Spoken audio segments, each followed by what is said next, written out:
कीमती शरीर, आत्मा निकल गई।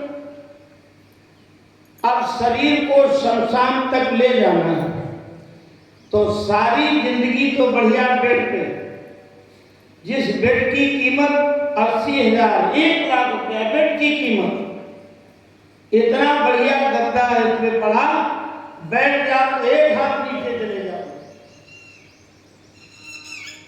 हर कमरे में एक नहीं दो दो एसी लगी, सारे सुख के साधन, पैसे कमी नहीं, एक नहीं 10 गाड़ी है घर पे। लेकिन जब कोई मर जाता है तो क्या किया जाता है? बांस मंगाया जाता है और बांस का खटोला बनाया जाता है। अरे इतनी संपत्ति छोड़ के जा रहा, बढ़िया बेड मंगाओ, बंगला गद्दा डाल करके उसी बेड पे ले जाओ। लेकिन नहीं, कहाँ टिका की बांस की चोरी, दुनिया बदली है, कहाँ टिका की बांस की चोरी, दुनिया बदली है, कहीं पर लिखाई मर घट नहीं है, कहीं पर लिखाई मर घट नहीं है।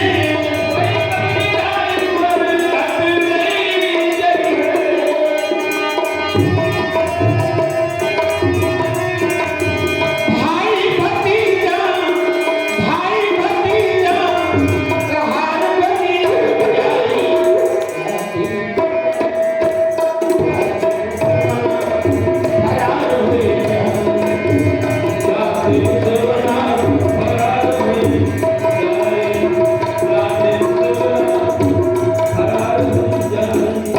जब इतना पैसा है घर में, खाना बनाने के लिए नौकर अलग है, बर्तन मांजने के लिए अलग है, बिस्तर लगाने वाला अलग है, खाना परोसने वाला अलग है। भाई इतना धन है, तो जब किसी की मृत्यु हो जाए तो घर वालों को लादने की क्या जरूरत है?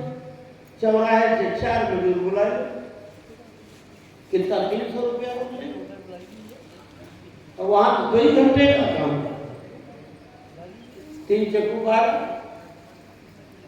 1,500 नहीं लगेगा, और उससे कहते चलो इनको बरघट नहीं चलो। लेकिन नहीं,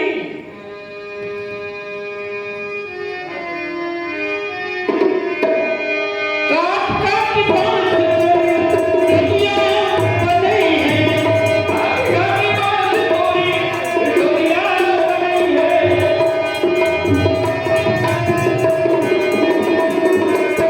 कहीं पर लिखाई मर घट नहीं है, कहीं पर लिखाई मर घट नहीं है।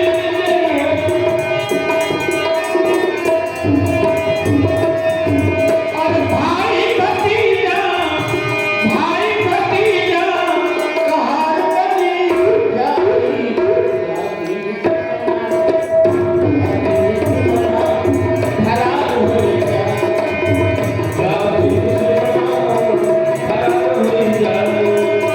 सोने का पिंजरा हो,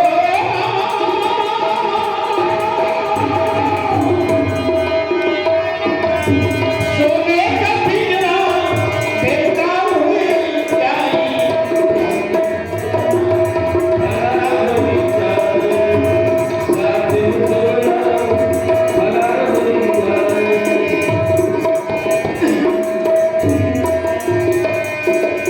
आम की लकड़िया पे कोई काम नहीं है, आम की लकड़िया पे कोई काम नहीं है।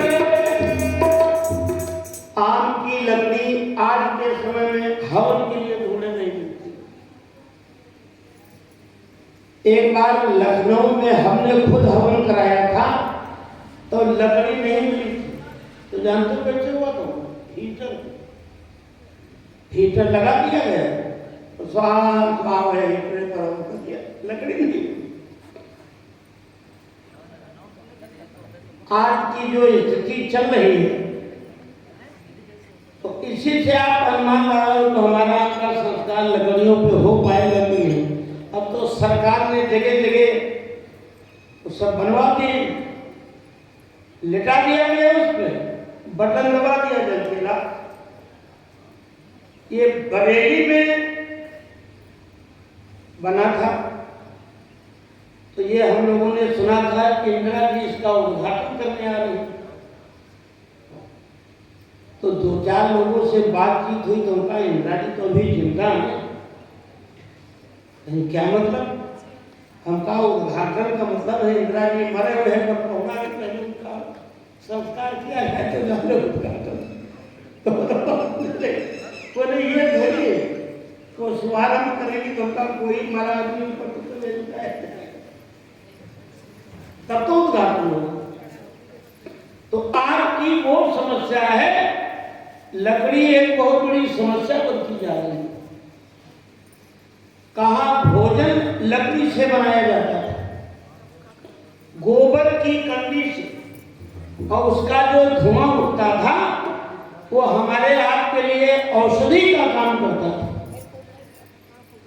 और जिसने चूल्हे की रोटी खाई है, आप उससे पूछो कि अब ये गैस चूल्हा पे रोटी बन रही है, स्वाद आ रहा है? लेकिन अब चूल्हा आपको ढूंढने नहीं मिलेगा। और यही कारण है भोजन में जो स्वाद होना चाहिए, जब हवन के लिए लकड़ी नहीं मिल रही है तो जलाने के लिए तो बहुत दूर की बात है। आम की लकड़ियां पे लिखी है,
सभी की ये गति होनी है।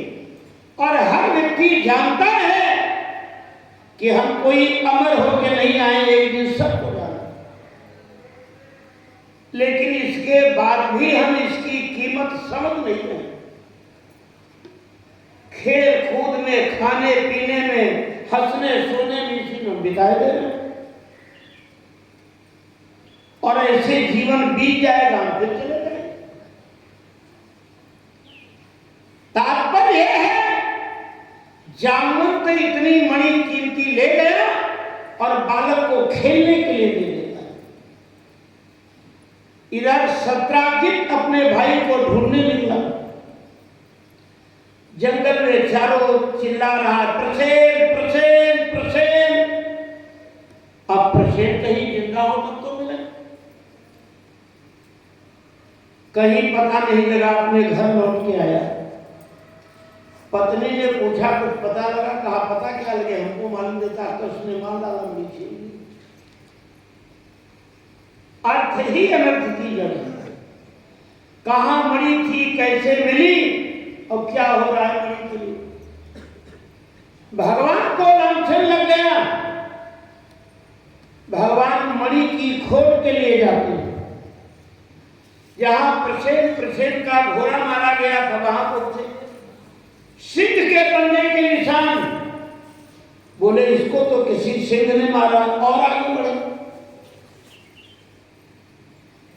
देखा सिंह भी मारा पड़ा। और आगे बढ़े, पर्वत पे देखा है गुफा है, और गुफा में बड़ा तेज प्रकाश हो रहा है। कहा हमको लगता है इसी गुफा में मणि। भगवान गुफा के अंदर गए तो देखा बड़ा अच्छा मकान बना हुआ है। बाहर से देखने में तो नहीं लगता पहाड़ लग रहा है, लेकिन अंदर मकान बना।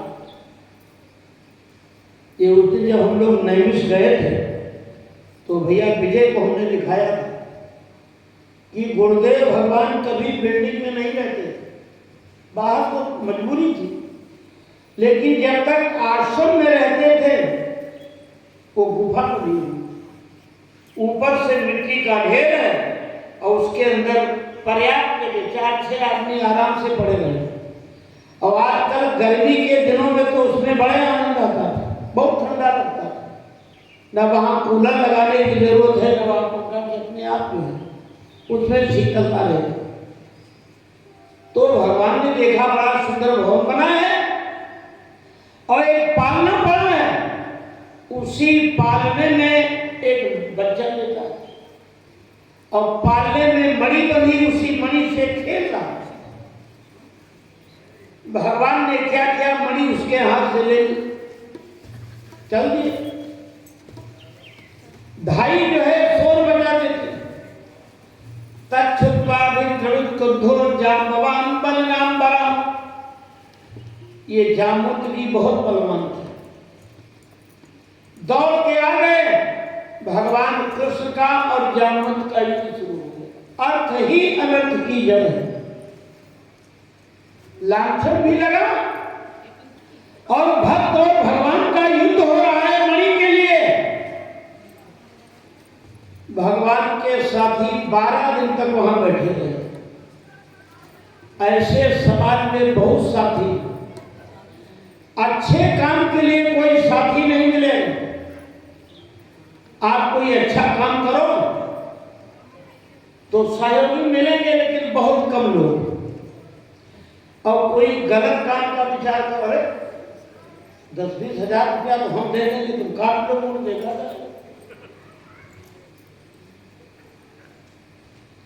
और उसके द्वारा सर कटवा दिया, अब उसकी जमानत होनी, अब कोई ढूंढे नहीं मिला, जमानत वाला को जमानत कर बेचारे जेल में सो गए। कभी किसी का भरोसा मत करो। अरे जब अपना शरीर साथ नहीं दे रहा है तो दूसरे की तो बातें छोड़ दो। ये शरीर जिसका आपने इतने अच्छे ढंग से पालन पोषण किया, नाना प्रकार के साबुन प्रयोग किए, तेल लगाया, खूब इसको खिलाया पिलाया, और वो शरीर साथ दे रहा है, पूछो इन दोनों लोगों से। ये भी भगवान की कृपा है। आज प्रेक्षक शास्त्र में बता रहे हैं कि माता जी तो थोड़ी देर बैठ पाती, इसके बाद वो लिखी में, तो हम कहा 7 दिन से कथा हो रही है, आराम से बैठती को नहीं। तो ये भगवान की कृपा ही है। ये शरीर जब हमारा साथ नहीं दे रहा है तो बाहरी लोग साथ कहां तक हमारा देंगे। भगवान के साथ ही साथ नहीं दिए, चले आए द्वारे नाम बता दिया, कृष्ण बाधा ले गए। और जामवंत का और भगवान का 28 दिन युद्ध हुआ है। आप कल्पना करो कि जामवंत मामूली बलवान नहीं थे, भगवान से 28 दिन लड़े। भगवान एक घूसा खींच के मारा, और जहां घूसा पड़ा मुंह से खून की उल्टी हो गई। रामायण में आप लोग सुंदरकांड का पाठ करते हो, अभी उस दिन पाठ हो रहा था, हम भी थोड़ी देर बैठे थे। तो सुंदरकांड का पाठ तो खूब करते हैं, लेकिन पाठ करते समय थोड़ा उसको समझने की भी कोशिश करो।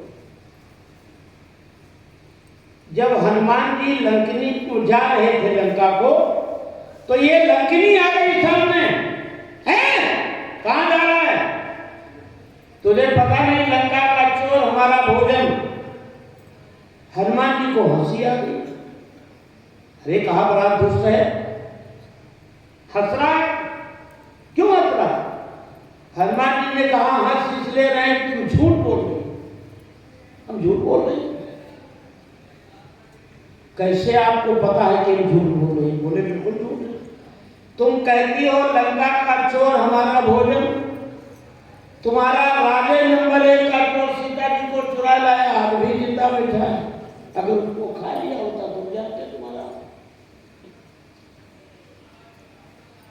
हनुमान जी की बड़ी देर तक बहस हुई। हनुमान जी ने क्या किया? मुठि का एक महाकपिहनि और रुधिर बमक धरनी धरवनी। ये मुठिका क्या है? सत्संग। कोई संत महात्मा मारपीट थोड़े करे।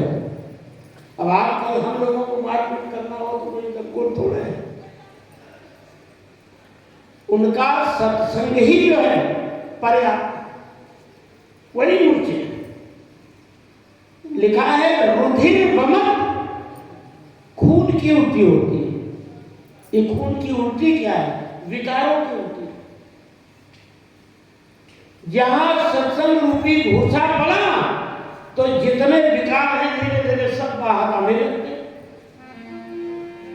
मुठिकाए महाकपिहनि और रुधिर बमक धरनी धरवनी।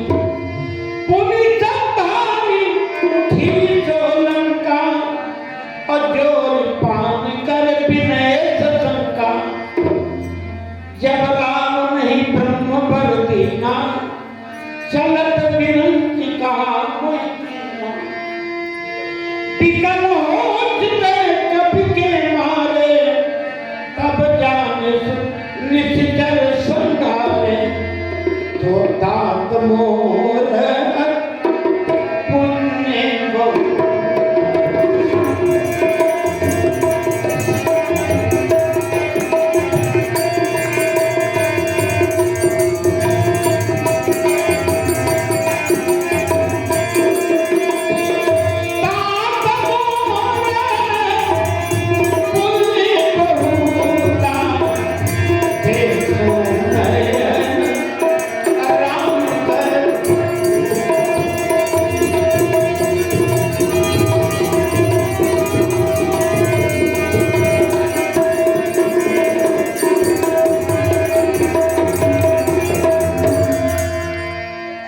एक बात बताओ, जैसे तुम किसी के टमाटर घसे धर दो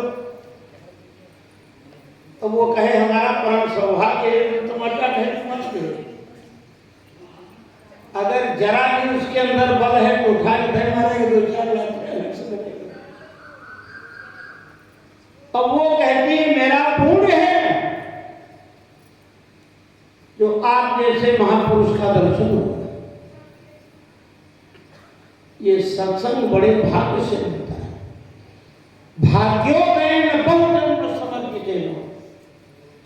जब किसी संत का दर्शन, भक्त का दर्शन मिल जाए तो आप समझ लो कि हमारे अनेकानेक जन्मों का पुण्य उदय हो गया। हनुमान जी संत है कि नहीं? और आज लंकनी का सत्संग हो गया, सारे विकार दूर हो गए। आज वही लक्ष्मी क्या कहती है कि तात स्वर्ग अपवर्ग सुख धैर्य तुला एक अंग। तूल लता सकल मिल जो सुख लब सत्संग। हनुमान जी ने घूसा मारा, वो सत्संग की बात कर। जिस क्रिया के द्वारा हमारा मन संसार से हटकर परमात्मा से जुड़ जाए वही सत्संग। अब लड़का है, बार बार पढ़ाया जा रहा है और नहीं उसको याद हो रहा तो अध्यापक क्या करता है? उसके पैर छूटा खुदावत करता है, वो थोड़ा प्रताड़ित करता है। और जहां उसको भय दिखाया गया तो जानता है कल हमारी पिटाई होगी तो रात को याद कर लेता है। तो क्या अगले दिन उसकी पिटाई होती? तो उसके लिए वो ताड़ना जो है वही सत्संग हो गया। अगर डांट ना लगाई जाती, मारा पीटा ना जाता तो साथ वो याद नहीं करता। तो उसके लिए वही सत्संग बन गया कि नहीं? अच्छा, दूसरी बात कहती तात स्वर्ग अपवर्ग। स्वर्ग तो दुनिया जानती जहां देवरानी रहते हैं। ये अपवर्ग क्या है? बहुत ध्यान सुनिए। ये कक्षा 1 की पढ़ाई है, नर्सरी की। काखा गाघा अंगा 5 अक्षर हैं और 5 अक्षर कहने की जरूरत नहीं। बोले साहब कवर कवर कह दिया, आगे 5 अक्षर। चवर्ग टवर्ग तवर्ग 5 अक्षर हो गए। पवर्ग पवर्ग में 5 अक्षर आ गए, पा फा बा भा मा। अब आप कहोगे पवर्ग का मतलब यहाँ क्या वो कहना चाहती? 5 अक्षर है, पहला अक्षर है पा। लंकनी का संकेत है। पवर्ग वो है जहां जाने के बाद जीव का कभी पतन नहीं होता। और पा के बाद में है फा। वो ऐसा दिव्य लोक है जहां कभी कोई फल की इच्छा नहीं करता है। बा का मतलब है बंधन, जहां से पतन नहीं होता, जहां कोई फल की इच्छा नहीं और जहां किसी प्रकार का कोई बंधन नहीं। और भा जहां कोई भी भय नहीं, मां मानी मृत्यु। जहां ये 5 चीजें हो, जहां से पतन न हो, फल की इच्छा न हो, किसी प्रकार का बंधन न हो और जहां कोई भय न हो और जहां मृत्यु न हो, ये 5 चीजें जहां हो उसको क्या कहते हैं? पवर्ग। वो कहां है? यद गत्वा न वर्तन्ते तद्धाम परमम्। भगवान गीता में कहते हैं अर्जुन मेरा वो धाम है जहां से जाने की जरूरत नहीं, वो पवर्ग। तो तात्पर्य यह है जिस क्रिया के द्वारा हमारा हमको ज्ञान हो जाए वही सत्संग है। अभी वही जामवंत लड़ रहा था और जो भगवान ने घूसा मारा, खून की उल्टी होने लगी और झट से हाथ जोड़ के बैठ गया और बोला हमने आपको पहचान लिया। भगवान मुस्कुराए, क्या पहचाना? बोले आप ही त्रेता युग में राम थे, आपने समुद्र पे पुल बनाया, आपने लंकेश का विनाश किया। भगवान बोले पहचान गए तो अब तो मणि हमको दे दो। जामवंत समझ गया मणि तो देने पड़े, क्या करें? तो उसकी एक बेटी है जिसका नाम है जाम्बवती। सोचा विवाह तो कहीं न कहीं करने पड़े, तो अपनी बेटी लाके भगवान को समर्पित कर दी और दहेज में मणि दे दी। भगवान ले आए। शब्दाजितम समा हुए सभायाम राज सन्निधो।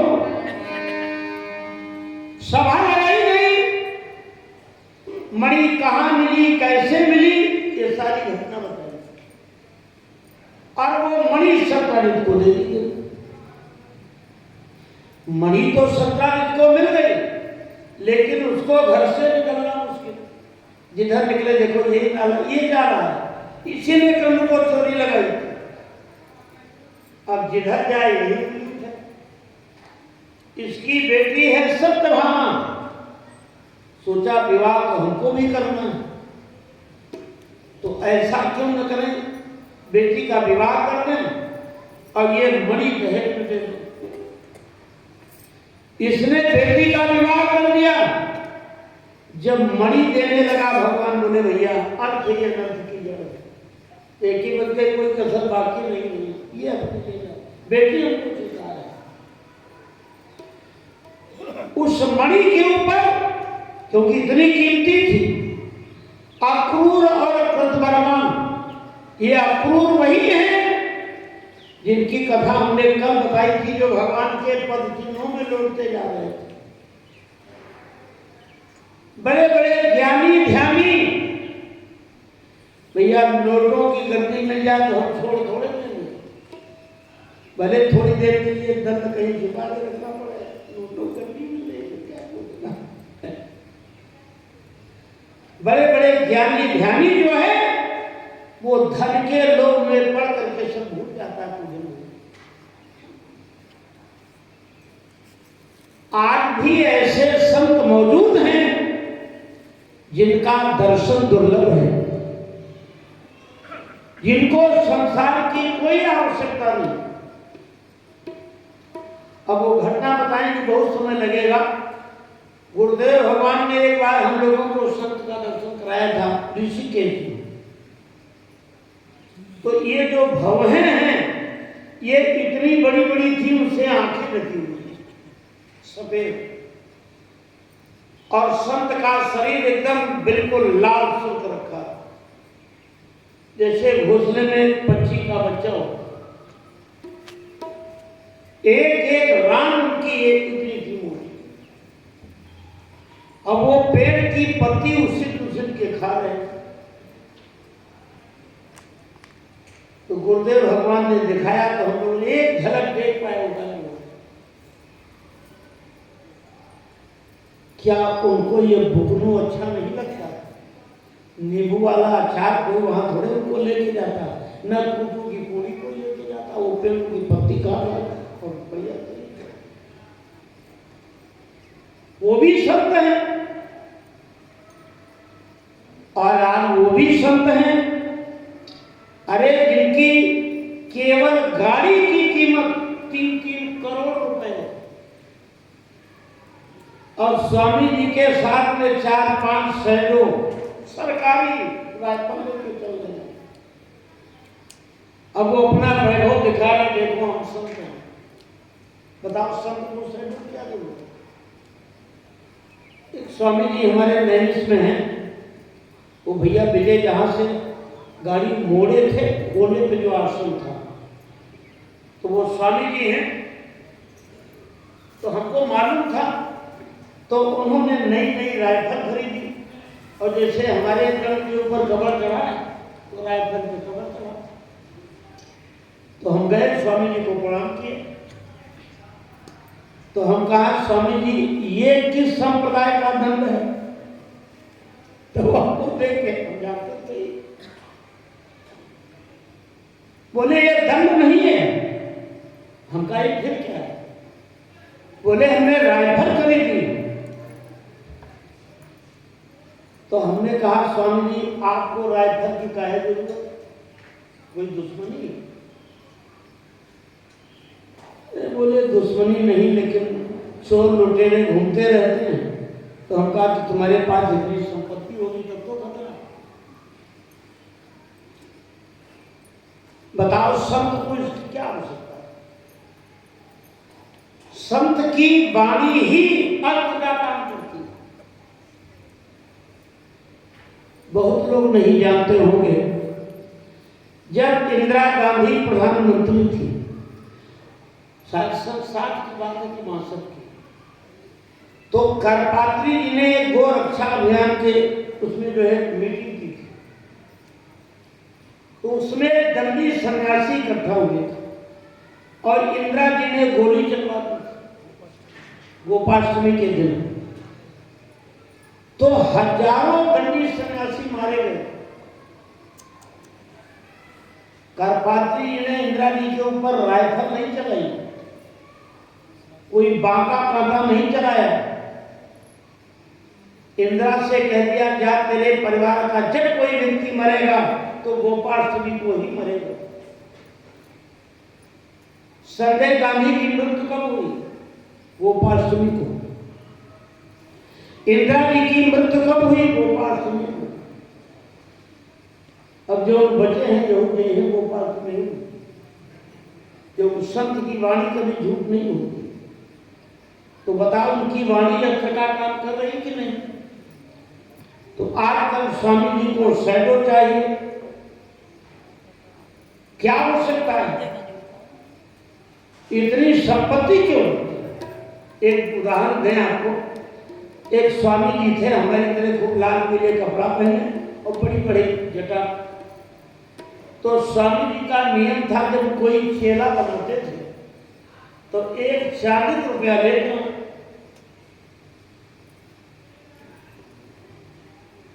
तो एक दिन गए जगह, रात में रुके। जब रात हो गई, अब वो 40 रुपया अपने जूरे में हम घरे रात में तो रात में यहाँ निकाल के यहाँ गिर रहे हैं और जिनके यहाँ रुके रहे उन्होंने देख रहे हैं। तो ये गिरे तो 99 रुपया रह गया।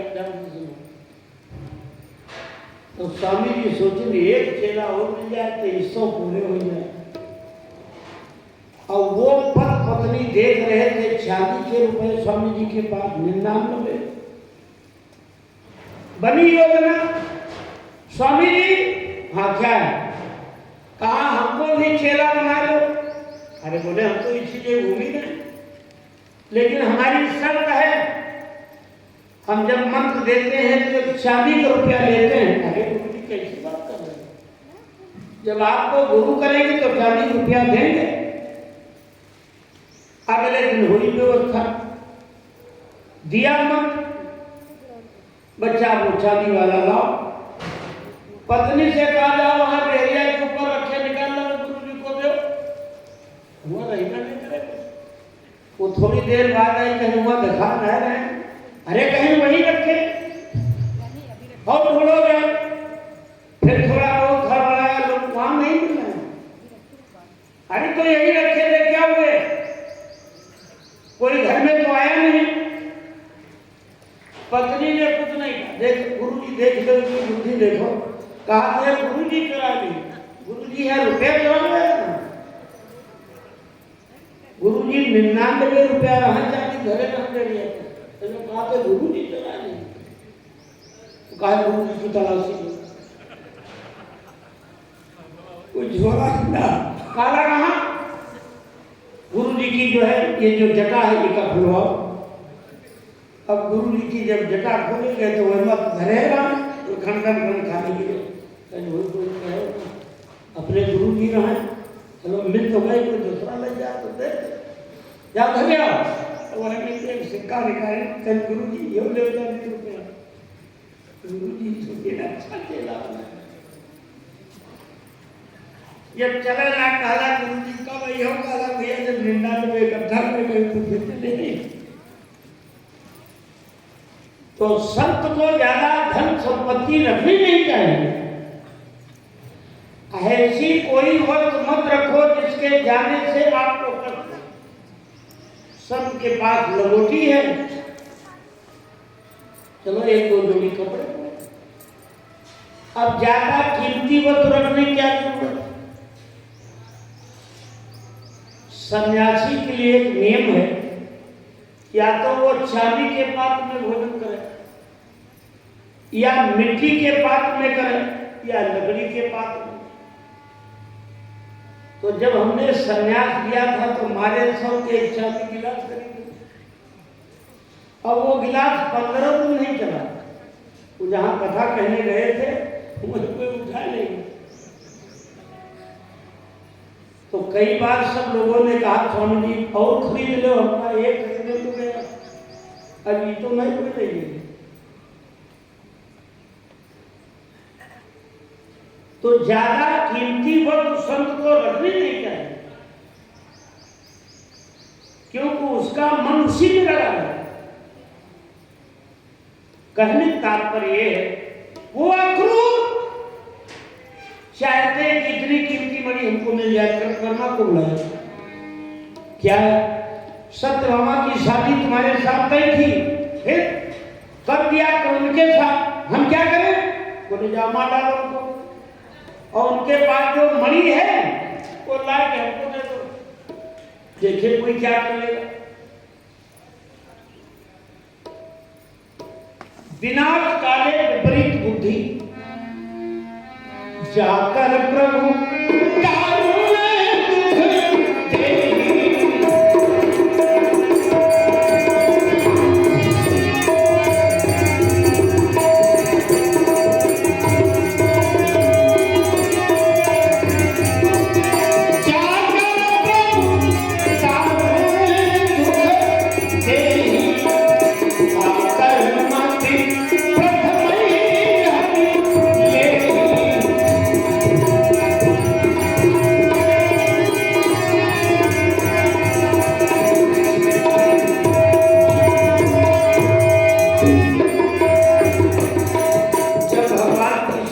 कष्ट देना चाहते तो बुद्धि भ्रष्ट कर देते।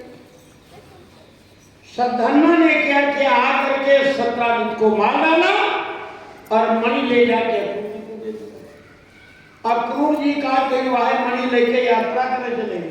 बड़ी भक्ति सवार। भगवान कृष्ण को पता चला हमारे ससुर का वध सद्धन्मा ने कर दिया। भगवान बोले कल उसको हम मरेंगे। भगवान जब तैयार किए तब तक बलराम जी आए। कहाँ जा रहे? सद्धन्मा को मारने।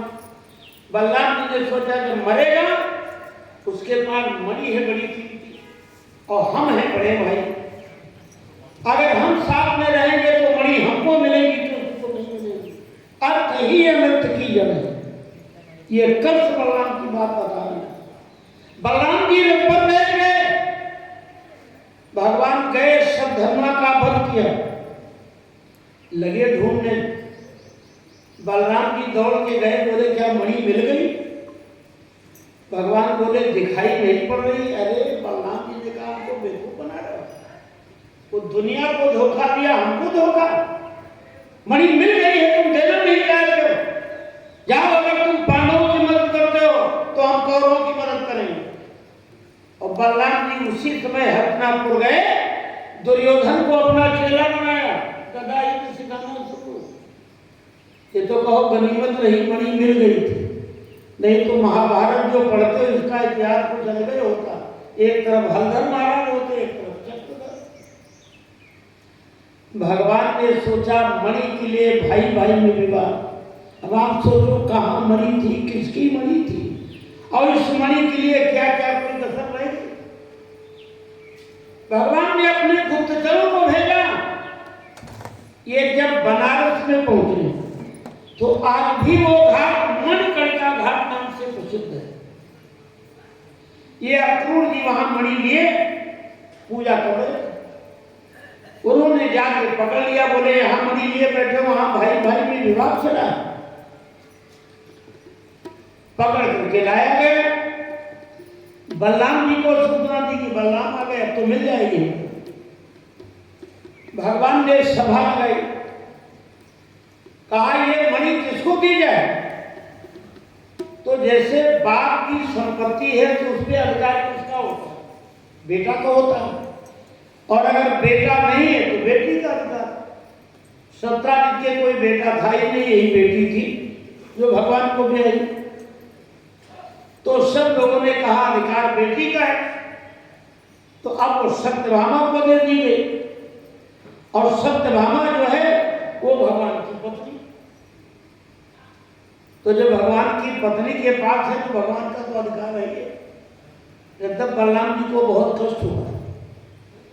तो इस प्रकार से मणि की कथा सुना करके ये शिक्षा मिलती है, ज्यादा धन संपत्ति के चक्कर में लालच में मत पड़ो।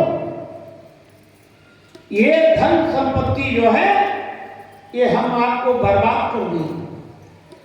जितना परमात्मा ने दिया है, दिव्य जी ने एक लाइन लिखी है, श्री राम धुन में जब तक मन तो मगन न हो, श्री राम धुन में जब तक मन तो मगन न हो, श्री राम धुन में जब तक मन तो मगन न हो, श्री राम धुन में जब तक मन तो मगन न होगा, श्री राम धुन में जब तक मन तो मगन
तो चाहे जितना धन हो जाए,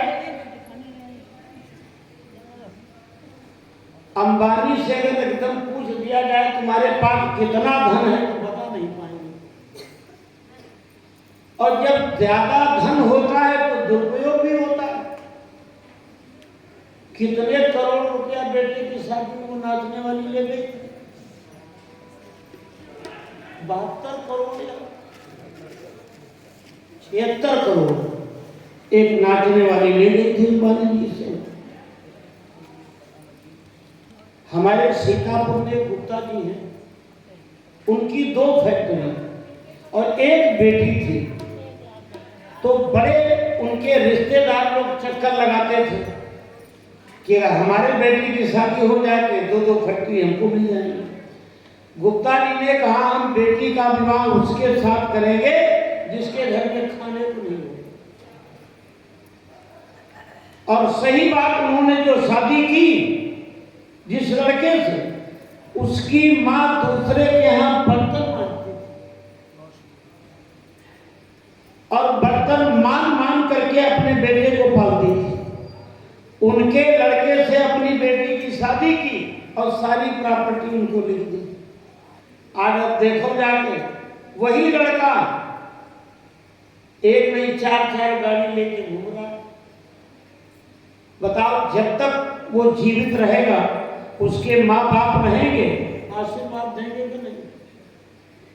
और धन वाले को तुम घर भी दे आए, ये जरूरी नहीं है कि तुम्हारी बेटी सुखी रहे। लाखों रुपया व्यक्ति लुटा देता है और उसके बाद पता चला बेटी को खतरे है, कब मार दिया जाए। तो जीवन में संतोष रखो। अगर जीवन में संतोष है तो आपका जीवन सुखी रहेगा। ये दादाजी बैठे हैं, उनके भैया के ससुर, इनसे पूछो जब नौकरी शुरू की थी तो कितने वेतन पाते थे? दादाजी कितना वेतन मिलता था शुरुआत में? क्या मिला? 15-20 रुपया मिलत रहे हो। ये 255 रुपए शुरुआत में मिले थे और आजकल व्यक्ति को 70, 80 हजार रुपया वेतन मिल रहा है और इसके बाद में भी संतोष नहीं और आंदोलन करने के लिए तैयार है। वो क्या पुरानी वो पेंशन योजना लागू की जाए, 6ठा वेतन है, ये दुनिया भर का। अगर आपने संतोष रखा है तो उसका फल एक दिन मिलेगा। अब आप कल्पना करो, 250 रुपए से शुरुआत की थी, आजकल उससे ज्यादा तो पेंशन मिलती होगी, कम से कम 50,000 रुपये। और अगर ये छोड़ देते 250 रुपये में नौकरी हम करेंगे तो क्या आज इतनी पेंशन इनको मिलती है? छोड़ देते। आप लोग हैं, आपके विद्यालय के जितने कर्मचारी हैं, अध्यापक हैं, अगर देखा जाए तो सरकारी जो कर्मचारी है उनके वेतन में और आप लोगों के वेतन में कितना अंतर है? काम उनसे ज्यादा आपको करना पड़ता है। जो सरकारी विद्यालय के अध्यापक हैं उनसे ज्यादा काम करना पड़ता है और वेतन आप लोगों को कितना मिलता है? ये देखो बिटिया लोग बैठी, तो बिटिया कितना वेतन मिलता है? लेकिन संतोष है कि जो मिल रहा है उसी में हम सुखी हैं। तो बताओ, मेरे अनुमान से कोई कष्ट भी नहीं होगा। कम वेतन है तो भोजन नहीं होता क्या? कपड़े नहीं पहने जाते, घर नहीं। संतोष रखो जीवन में, एक न एक दिन परमात्मा उसका फल आपको अवश्य देगा। हम कभी भागवत तय करके नहीं जाते तो वो भी नहीं मिलता। तय करने वाले एक भागवत कर आए, बाकी 2 महीना घर बैठे रहे, और हर 2 महीना में लगातार कछुआ वाली चाल, खरगोश खरगोश होता हम तो छलांग मार के पहुंच गए, और कछुआ अपना धीरे धीरे चलता रहा। तो हमारा एक बेटा है, वो भी कथावाचक है, अंतर्राष्ट्रीय कथावाचक है, अमेरिका है, दुबई है, वहां उसकी कथा होती। देखो कभी कभी बात होती तो हम कहते बेटा तुमसे ज्यादा हम कमा लेते हैं, वो हंसने लगता है।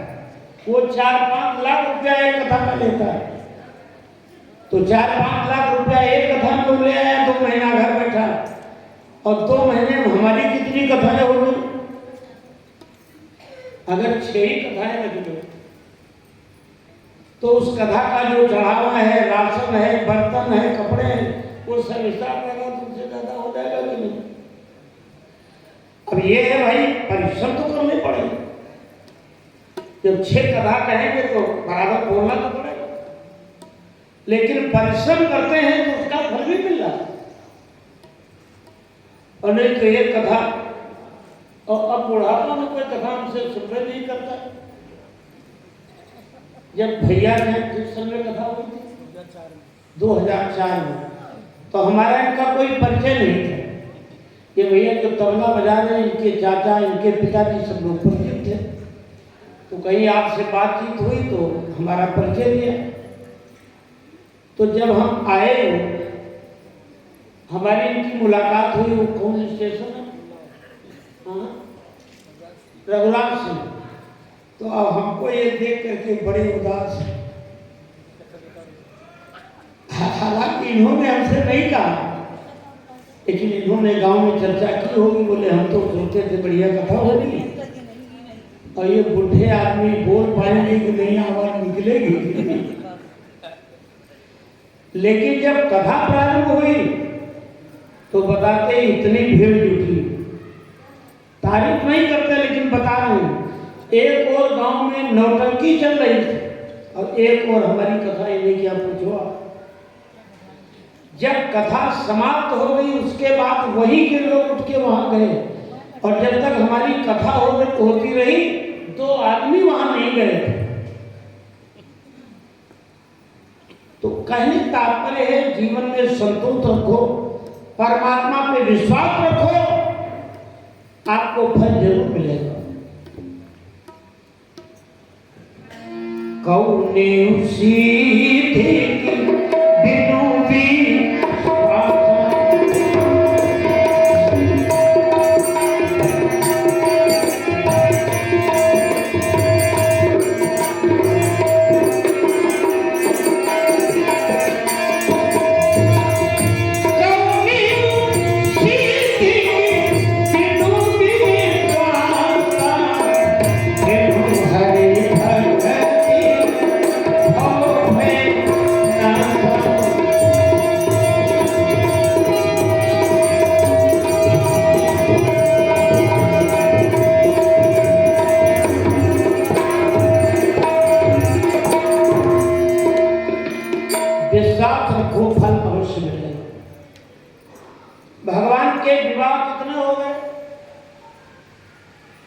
हिसाब लगाए रहना।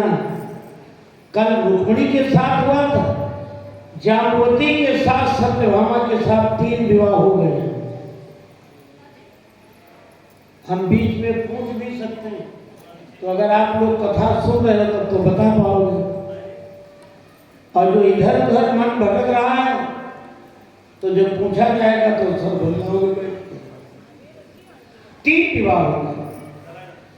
एक दिन भगवान कृष्ण और अर्जुन वन में घूम रहे, तो देखा एक बड़ी सुंदर कन्या तप कर रही। अर्जुन से कहा, पूछो जाती है कौन? अर्जुन गए, क्या बच्चे?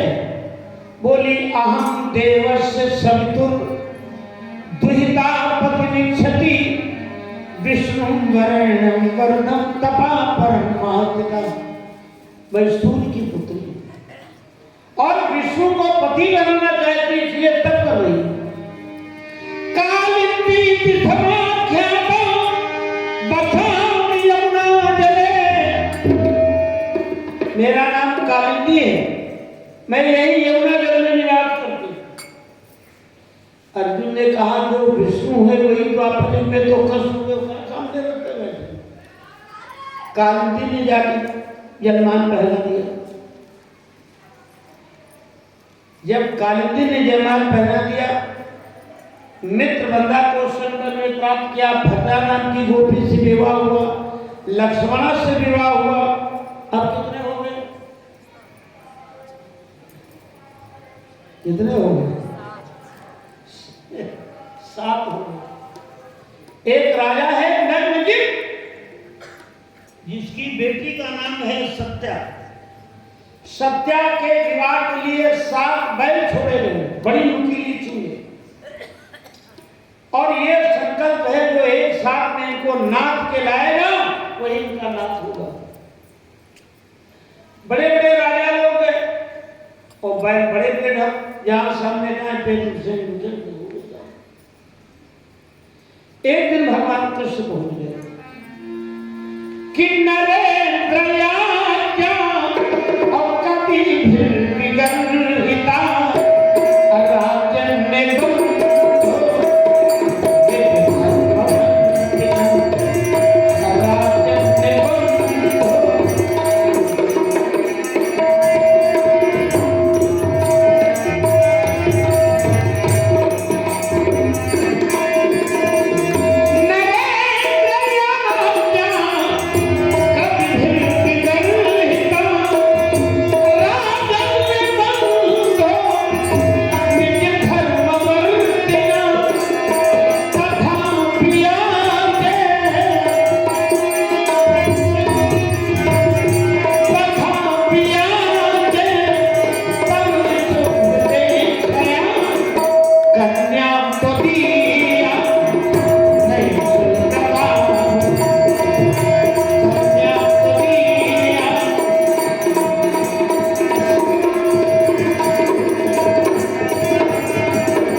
बोले आपकी बेटी से हम विवाह करना चाहते हैं। तो नर हंसने लगा, तुमने सुना नहीं कुछ? मैंने प्रण कर रखा है, जो 7 बैलों को नाक पहनाएगा वही होगा। भाई किसी ने अगर प्रण कर लिया है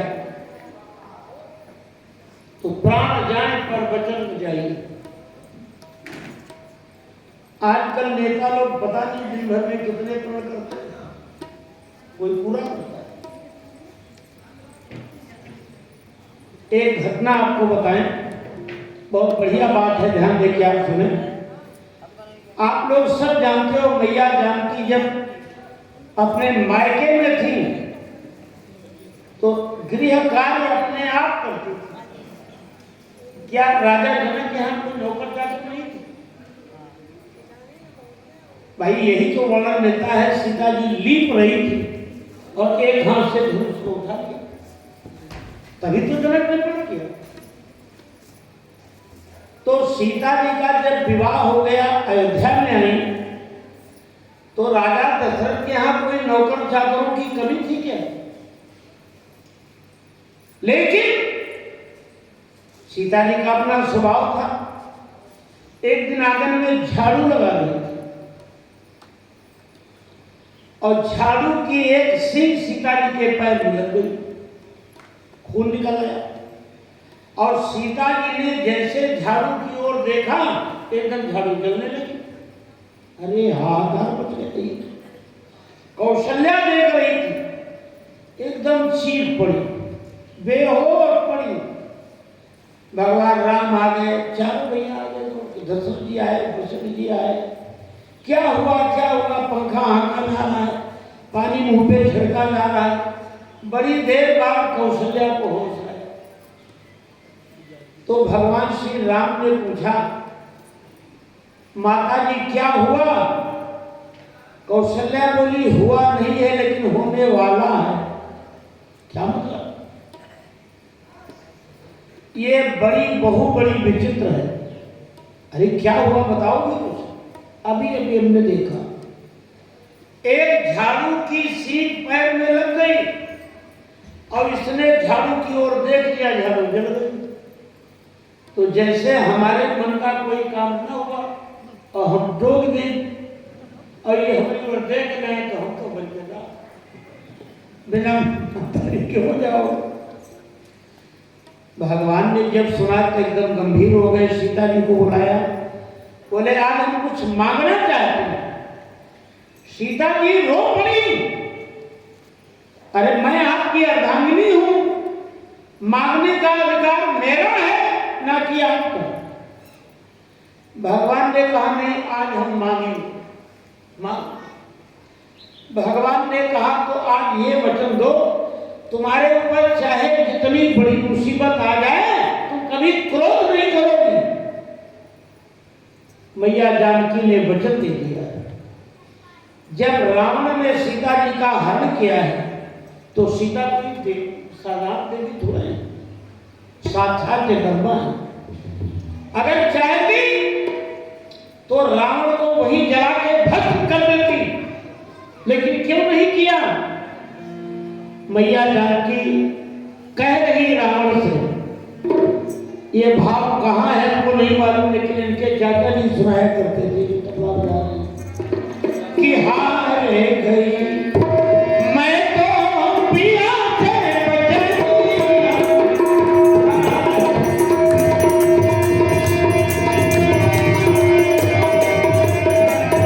हार गई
जानकी ने वचन दे दिया था, कितना कष्ट उठाया, लेकिन अपने वचन को नहीं तोड़ा। अगर आपने किसी को वचन दिया है तो अपने दिए हुए वचन को पालन करने का प्रयास करें। हम जानते हैं कष्ट होता है, लेकिन फिर भी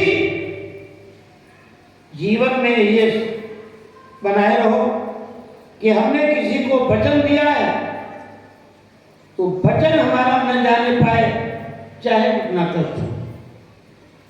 हमने उस दिन बताया था, एक बाराबंकी जनपद में पड़ता है हरक। हरक में मेरी कथा हुई थी। 7 दिन कथा कहने के बाद और जब मैं घर आ रहा था तो मेरे पास घर आने के लिए पैसे नहीं थे, तो बाराबंकी में हारमोनियम गिरोह के अंदर आए थे और घर से पैसा ले जाके तो हारमोनियम चला के लगाए। और अगले साल उन्होंने फिर बुलाया, तब ये फोन वगैरह नहीं था, पत्र आया। तो हमारे पिताजी ने मना किया, माता जी ने मना किया कि वहां कभी मत जाना। हमारी पत्नी ने कहा वहां मत जाना, उनका जाएंगे जरूर। और अगले साल जब वहां कथा कहने गए तो आप समझ लो करीब करीब 62,000 रुपया मिला उस समय, जो आज के हिसाब से आप लाखों ऊपर होता है। तो हमने पूछा, भैया पहली बार आपने ऐसा क्यों किया? बोले दक्षिणा तो जेब में रखी थी, हम सोच रहे कि आप कहो हमसे, आपने कहा नहीं। बोले हमारी ससुराल में आप कथा कहने गए थे तो वहां आपने कहा था तो हमने सुना था, तो हम सोचे देखें भला पंडित जी कहेंगे कि नहीं कहेंगे। तो हमने कहा बस हमारे में एक ही कभी, हम कभी मनुष्य से नहीं कहते, अगर मांगना होता है तो इनसे मांगते हैं। अच्छा कोई भिखारी तुम्हारे दरवाजे पे आए, भिखारी से तुम मांगोगे कि नहीं मांगोगे? कोई मांगेगा? और दुनिया में ऐसा कौन है जो भिखारी नहीं? वो चाहे चाचा हो, चाहे बिटला हो, चाहे दादी हो, तो भिखारी है कि नहीं? इनके आगे सब हाथ फैलाते कि नहीं फैलाते? क्या मांगना?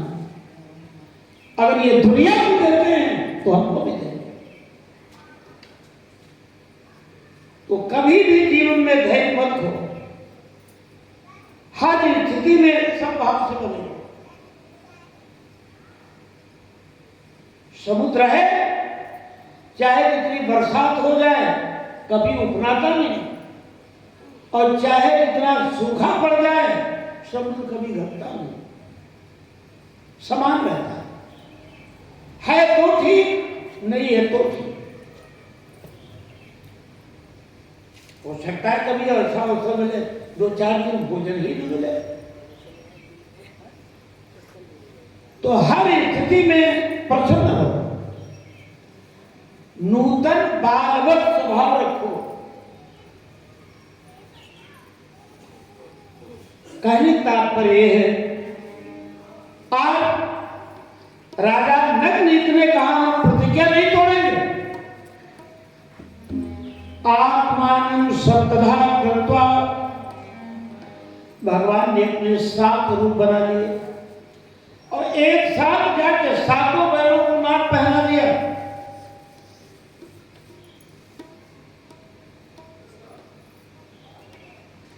नाक पहना के ले आए, नगनीत ने विवाह कर दिया। अब भगवान की पत्नी कितनी हो गई? कितनी हो गई? हम तो भूल जाते हैं। 8 हो गई। पृथ्वी का पुत्र है भौमासुर। हरिवंश पुराण में बहुत विस्तार से कथा है। ये वरदान मांगा था भगवान से, जब तक मैं न कहूं ये मेरा पुत्र मरे नहीं।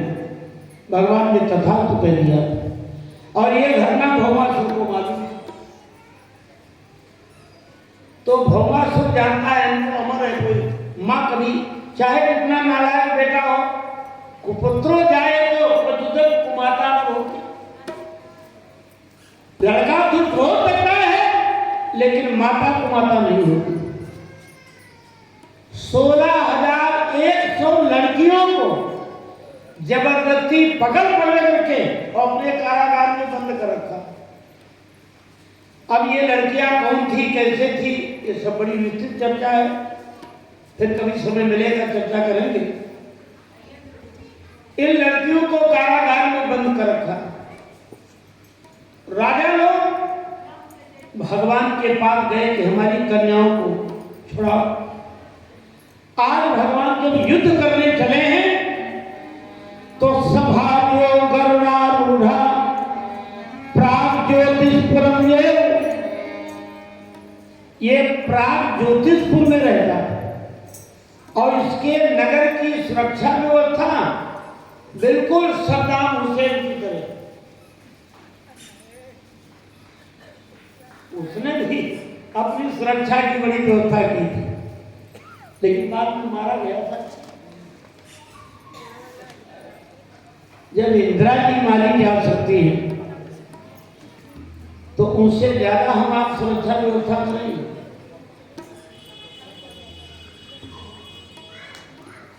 आज जब हम लोग जब चलते हैं कहीं कहीं इधर उधर निगाह रहती है, तो एक स्वामी जी जब हम लोग भोजन करने जा रहे हैं तो एक स्वामी जी जा रहे थे रिवाल्वर डाले हुए सुरक्षा के लिए। अब मुंह हमारा इधर कोई पीछे ध्यान से करते तो क्या करेंगे? दिवाकर कभी नहीं जाएगी। परमात्मा में विश्वास है। आज भगवान जो है युद्ध करने जा रहे हैं। सत्यभामा ने कहा वहां हमारी क्या जरूरत। अरे वाह, राजा दशरथ गए थे देवासुर संग्राम में, अगर कैकेयी न होती तो क्या राजा दशरथ जिंदा लौट के आते। सत्यभामा चल गई। वहां गए, एक परकोटा गिरिदुर्ग गई, एक परकोटा पर्वत का है। जब उसको पार किया तो शत्रदुर्ग गई, एक शत्रुओं का परकोटा, उसको पार किया। जल का, अग्नि का, 5वें परकोटे पे मुर नाम का दैत्य त्रिशूल लेके रहता है। भगवान का उससे युद्ध हुआ, भगवान ने उसका वध कर दिया। भगवान का एक नाम है मुरारी, मुर प्लस। भगवान ने उसका वध किया है, तभी भगवान का नाम पड़ा है मुरारी। बोलिए मुरारी भगवान की। कहां तक लोग बोले, 7 दिन भर रहे, बोले मार थक चुके। चलो कोई बात नहीं, कल से खूब आराम करो। अगर भगवान ने चाहा तो सालों बाद फिर नंबर आएगा। वो भी हमारे आपके बस में तो है नहीं। हम तो कह रहे हैं कि अगले साल फिर आपको कथा सुनाएंगे। भैया भी कह रहे हैं ठीक है, हम भी कार्यक्रम रखेंगे। वो भैया बैठी सामने, हम नाम तो नहीं जानते हैं। अरे हम नाम नहीं लेंगे, किसी का नाम भी गुस्सा आ जाए तो। हम तो इतना ही जानते हैं, वो क्या नाम है।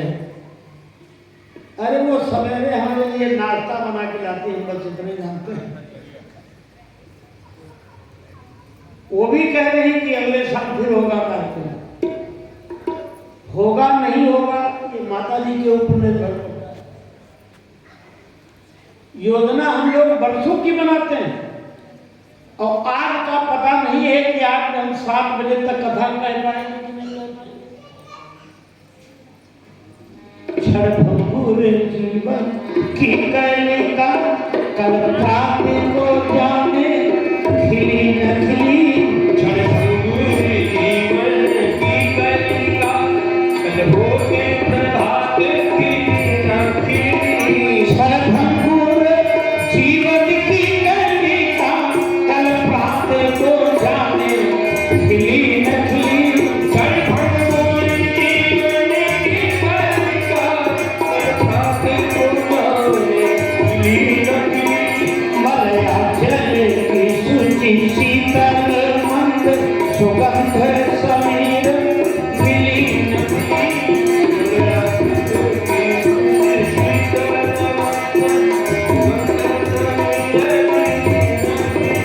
कलिका में उठारेंगे फिर का सन्नम्र है डोल, खिली न खिली।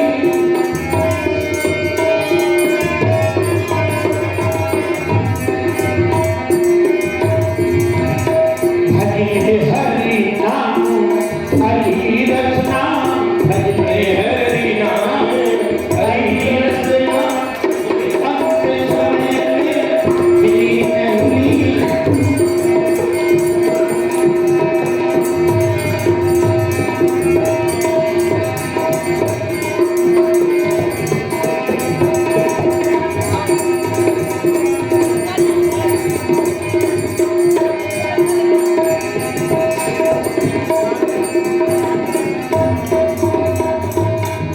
शरीर का कोई भरोसा नहीं।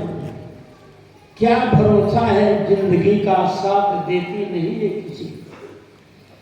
लेकिन अगर माँ की कृपा रही और अगली बार समय मिला तो इस बार तो आपको भागवत सुनाई, अगली बार देवी भागवत सुनाएंगे। क्या कौन कौन चाहता है देवी भागवत की कथा हो? कुछ माताएं हाथ उठाए रही और फिर गिरा नहीं। कोई दुविधा में सोच रहे हैं फिर साथ जोड़ने करिए। नहीं भले आप ना हो, लेकिन हाथ उठाई दो कि यहाँ कथा होगा। भले अपना। तो अगली बार अगर अवसर मिला तो देवी भागवत की बड़ी सुंदर कथा है। बोले दुर्गे मैया की जय, बोले सदाक्षी मैया की जय। तो आए प्रसंग पे भगवान कृष्ण का और भौमासुर का युद्ध हो रहा है। बाप बेटे में युद्ध। भौमासुर बाण मारता है, भगवान के शरीर में घुस जाता है और भगवान बाण मारते हैं भौमासुर की परिक्रमा करके तरफ। सत्यभामा ने देखा महाराज ये क्या नाटक बना रहे हो, तो उसको मारते क्यों नहीं? भगवान मुस्कुराए, कहा जब तक तुम नहीं कहोगी ये मरेगा नहीं। क्यों? ये पृथ्वी ही तो यहाँ भगवान जो है सत्यभामा के रूप में प्रकट हुई। अब ये रहस्य भगवान जानते, दुनिया क्या जाने। भगवान ने कहा जब तक तुम नहीं कहोगे ये मरेगा नहीं। सत्यभामा बोली वैसे चाहे भले हम कह देते, लेकिन जब हमको मालूम हो गया कि ये हमारा बेटा है तो हम कह दें। कोई मां चाहे जितना क्रोध में हो कभी अपने बेटे का अनिष्ट नहीं चाहेगी। भगवान ने कहा तो ठीक है बेटे की रक्षा करो, फिर पति जाए कि हमको मार डालेगा।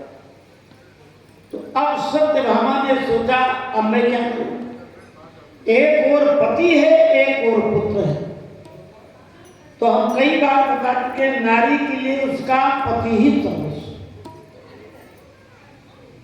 सत्यभामा ने कहा हम कहेंगे लेकिन शर्त है हमारे उद्यान में पारिजात का वृक्ष लगाना होगा। भगवान ने वचन दे दिया।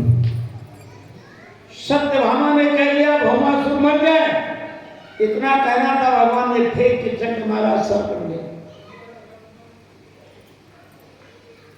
हाहाकार मच गया। भगवान कारागार में गए, जितनी लड़कियां बंद थी सबको निकाला। ये सब भगवान को जयमाला पहना दी। अब भगवान के कितने विवाह हो गए? 16,108। जानते हो ये हमारे आपके शरीर में कितनी नारियां हैं? यहाँ तो विज्ञान पढ़ने वाले भी लोग बैठे होंगे। अब हम लोगों का विषय तो नहीं रहा है, लेकिन महापुरुषों के द्वारा सुना है, ग्रंथों में जो पढ़ा है, ये हमारे आपके शरीर में भी 16,108 नारियां हैं। और इनका पति कौन है? आत्मा। उसी के द्वारा इनका सबका संचालन हो रहा है। अच्छा, आत्मा इसमें से निकल जाती, छोड़ देती है, उसके बाद में बताओ इन नारियों का क्या होता है? ये सब नष्ट हो जाती थी। तो 16,108 नारियां हैं हमारे आपके शरीर में, और आत्मा स्वरूप जो कृष्ण है उन्हीं की संपत्तियां उन्हीं के आधार पर चल रही, उन्हीं के आदेश। इस तरह महाराज सुखदेव जी राजा परीक्षित को उपदेश कर रहे हैं। भगवान की लीलाएं तो बहुत हैं। हरि अनंत हरि कथा अनंत, हरि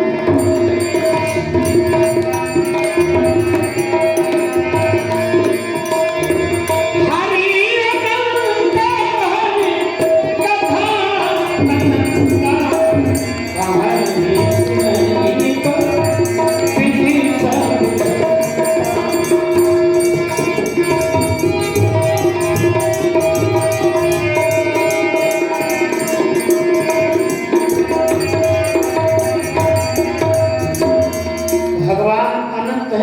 कथाएं अनंत। जीवन भर कहा जाए भगवान की कथाओं का अंत नहीं। एक राजा बलि के जानते हो 100 पुत्र थे। सबसे बड़ा बेटा था बाणासुर। 1000 भुजाएं इसको प्राप्त हुई थी भगवान शिव के द्वारा। भुजाओं के बल से बड़े बड़े योद्धाओं को इसने पराजित किया। शंकर जी के पास गया, बोला कोई लड़ने वाला बताओ या तुम खुद लड़ो। शंकर जी ने एक ध्वजा दी, जाओ लगा दो कि जिस दिन झुक जाए सब लोग भुजाओं के कटने का समय आ गया। तस्योषा नाम दुहिता स्वप्ने प्रद्युम्नारति कन्या लभत कांतेन प्रागतिष्ठते। बाणासुर की एक पुत्री है उषा। मैया पार्वती ने इसको वरदान दिया था, तुम्हारा पति तुमको स्वप्न में मिलेगा। रात्रि में पड़ी थी पर्यंक पे मयंक,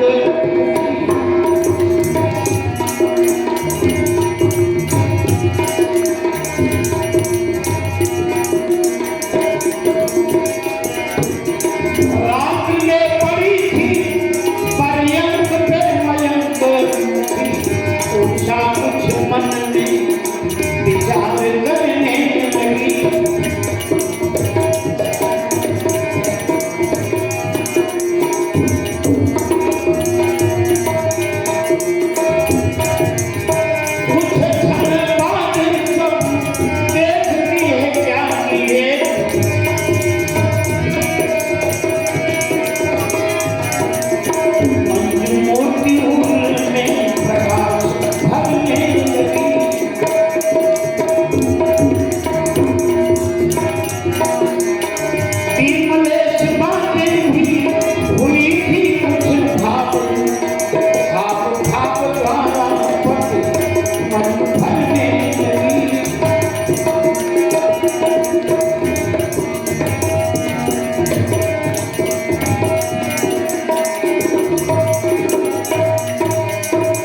रात्रि का समय है, सो रही। देखो ये बहुत बढ़िया कथा है। अब चूंकि पूरी कथा विस्तार से तो हम सुना नहीं पाएंगे, समझ नहीं। हम कभी कभी कहते हैं कि हमारे इतना कमबख्त कोई आदमी है। कमबख्त माने जिसके पास वक्त कम हो वही कमबख्त। तो हम लोगों ने कमबख्त कौन हो कि इतनी कथाएं हैं, थोड़े आदमी की कथाएं, लेकिन फिर भी प्रयास करते हैं। इस कथा की विशेषता है जो मन लगा के सुन लेता है, साल भर उसको मलेरिया बुखार नहीं आता। और इस कथा के बीच में जो बकवास करता है, साल भर उसका छोड़त में है। चाहे तुम शुक्लागंज दवाई करा ले, चाहे वो सलाह मन हो कहा जाए, आप जाओ अनुभव करके देख लो। इस कथा की एक विशेषता है, उषा भगवान कृष्ण का पौत्र है अनिरुद्ध, उसे स्वप्न में देखा। और जब वो जाने लगा तो एकदम चीख पड़ी, है प्राणनाथ कहाँ जा रहे हो? तो बाणस्य मंत्री कुंभांड चित्ररेखा तत्सुता। बाणासुर का मंत्री है कुंभांड, उसकी बेटी है चित्ररेखा।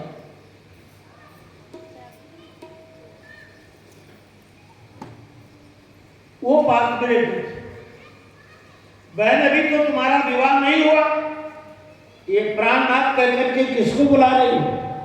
तो बताया दृष्टवा कश्चित् नरा स्वप्ने श्यामा कमललोचन। आज मैंने स्वप्न में एक सुंदर श्यामला शरीर है, कमल के साथ समान नेत्र हैं और आजाद बाल। कौन है, कहाँ रहता? बोले ये नहीं को मालूम, लेकिन हम इतना जानते अगर नहीं मिला तो हम प्राण त्याग देंगे। उसने कहा तो एक काम करो, मैं समर्थ राजाओं के चित्र बना दूं। आजकल हम लोग सोच रहे हैं कि विज्ञान बहुत आगे बढ़ गया। जैसे कोई घटना घट जाती है तो क्या उसको बोलते हैं, स्केच बना देते हैं और उसको देख करके फिर उसको ढूंढा जाता है। तो हम समझ रहे हैं कि हमारी नई खोज है। नहीं, ये बाणासुर की कथा बता रही है। आजकल ये मोबाइल देख रहे हो, कहते विज्ञान बहुत आगे, और हम कहते कुछ नहीं आगे। जब पृथ्वी पे अत्याचार बढ़ा था तो देवताओं ने प्रार्थना, ये पृथ्वी गौ का रूप धारण करके और देवताओं ने प्रार्थना कहाँ की थी? बताओ आप लोग खूब रामायण पढ़ते हो। देवताओं ने प्रार्थना कहाँ की थी? पृथ्वी के ऊपर। और भगवान कहाँ है? वैकुंठ में। तो कोई मोबाइल रहा होगा तब तो चार्ज किया होगा उसको, उसमें पैसे लगाए होंगे, तब फोन किया होगा भगवान। कोई मोबाइल था और वहां से उत्तर भी आ गया कि जनितर बहुमुनि सिद्धि सुरे था, तुम्हें लागी धरी हम नवेशा। उत्तर आ गया कि नहीं? आप ये छोड़ो, आप टीवी देखते हो? अच्छा, अगर लाइट ना हो तो देख सकते हो कि नहीं? लाइट भी ना हो, इन्वर्टर भी ना काम कर रहा हो, बैटरी डाउन हो, और आप मैच देखना चाहते हो तो देख पाओगे कि नहीं? नहीं देख सकते ना। लेकिन पहले का टीवी देखो। सती जी भगवान की परीक्षा लेने गई। शंकर जी कहाँ बैठे? बरगद के पेड़ के नीचे। और सती जी जहां भगवान जा रहे थे राम लक्ष्मण, वहां सीता का रूप बनाया। भगवान की परीक्षा में फेल हो गई। और जब शंकर जी के पास गई, शंकर जी ने पूछा, लीन परीक्षा कवन बुद्धि कहो सत्य सब बात, तो झूठ बोल गई। कछ न परीक्षा लीन गोसाई। अरे शंकर जी ने कहा इतना बताया तो माने नहीं, बिना परीक्षा के। शंकर जी ने तुरंत टीवी का स्विच ऑन किया। हम आंखें बंद करके, आप टीवी खोल लो, स्विच ऑन कर लो और आंखें बंद करके बैठो टीवी के सामने, देखो कुछ दिखाता कि नहीं दिखाता। और शंकर जी कैसे देख रहे हैं कि तब शंकर देखो धर ध्याना, और सती जो की न चरित सब जाना। ये टीवी है कि वो एक हवाई जहाज की तरह, वो क्या नाम है, चिड़िया की तरह हवाई जहाज। अरे देखो पंडित जी, सब ऊपर ऊपर। आप क्या जानते हो, पहले नहीं था। रावण का पुष्पक विमान, ये ऐसा था अद्भुत विमान, इच्छा चले वाला।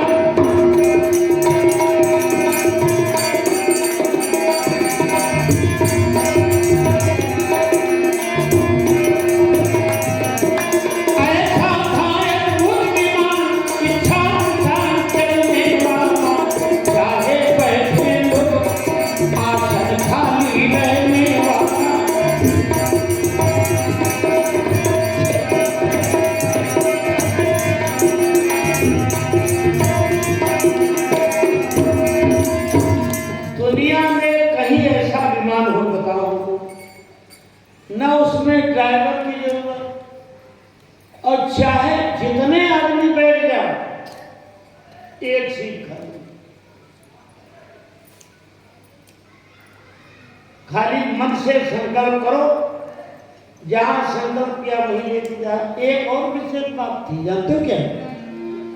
दूसरी बात विधवाओं को, विधुरों को नहीं बिठाता था।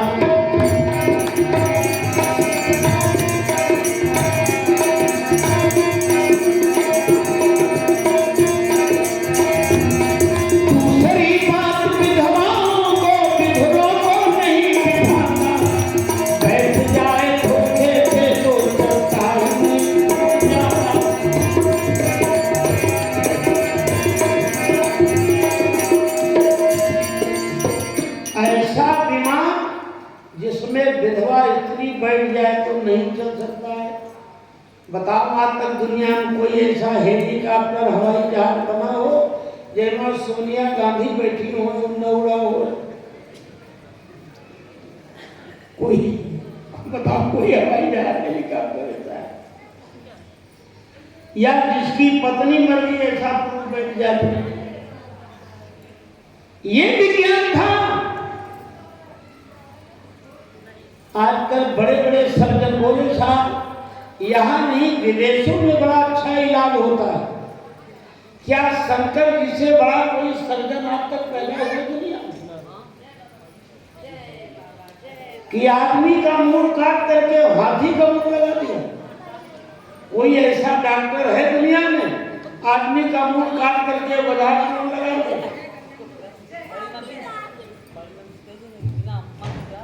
शंकर जी ने गणेश जी का मुंह काट दिया और हाथी का मुंह लगा दिया कि नहीं? और तुरंत जीवित कर दिया कि नहीं? आजकल छोटा मोटा ऑपरेशन होता है तो डॉक्टर कहते हैं भाई थोड़े दिन आराम करो, तो महीना 15 दिन बेड पर पड़े रहते हो।